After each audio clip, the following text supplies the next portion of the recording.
ইরানের সাথে আমেরিকা ইসরায়েলের সংঘাত চতুর্থ সপ্তাহে গড়িয়েছে। ফলাফল এখন আর কেবল রণক্ষেত্রে নির্ধারিত হচ্ছে না, পর্দার আড়ালে শুরু হয়েছে জোর কূটনৈতিক তৎপরতা। ইরানের সাথে আমেরিকা এবং ইসরায়েলের সংঘাত নিরসনে এবার ত্রাতা হয়ে এগিয়ে এসেছে পাকিস্তান। বুধবার পাকিস্তানের প্রধানমন্ত্রী ইরান সংকট মোকাবেলায় প্রস্তুত এমন বার্তা দেওয়ার পর দ্রুত আলোচনার পথে এগিয়ে যাচ্ছে ওয়াশিংটন।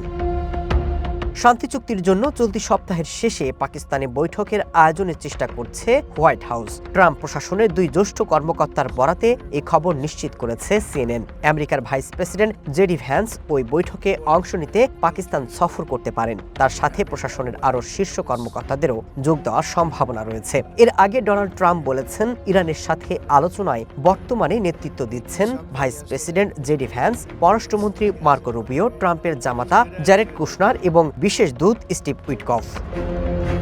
এরই মধ্যে আমেরিকার কাছ থেকে আলোচনার বিষয়ে প্রস্তাব ইরানের কাছে পৌঁছে দিয়েছে পাকিস্তান। তবে ইরানের পক্ষ থেকে আমেরিকার দেওয়া 15 দফা শর্তেও সরাসরি প্রত্যাখ্যান করেছে তেহরান। ইরান স্পষ্ট করেছে যে শর্তহীন নথি স্বীকার করে তারা কোনো আলোচনায় বসবে না।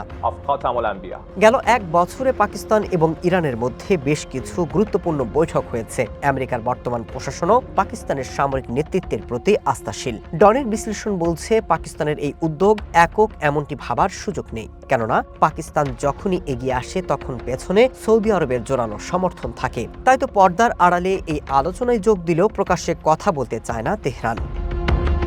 অনেকেই মনে করেন, যুদ্ধ থামানোর মধ্যস্থতায় ইসলামাবাদ একা নয়, এই উদ্যোগে তুর্কি এবং ইজিপ্ট যুক্ত রয়েছে।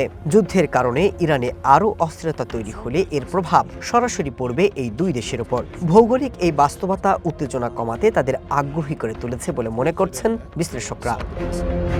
Masud Rana, one international desk.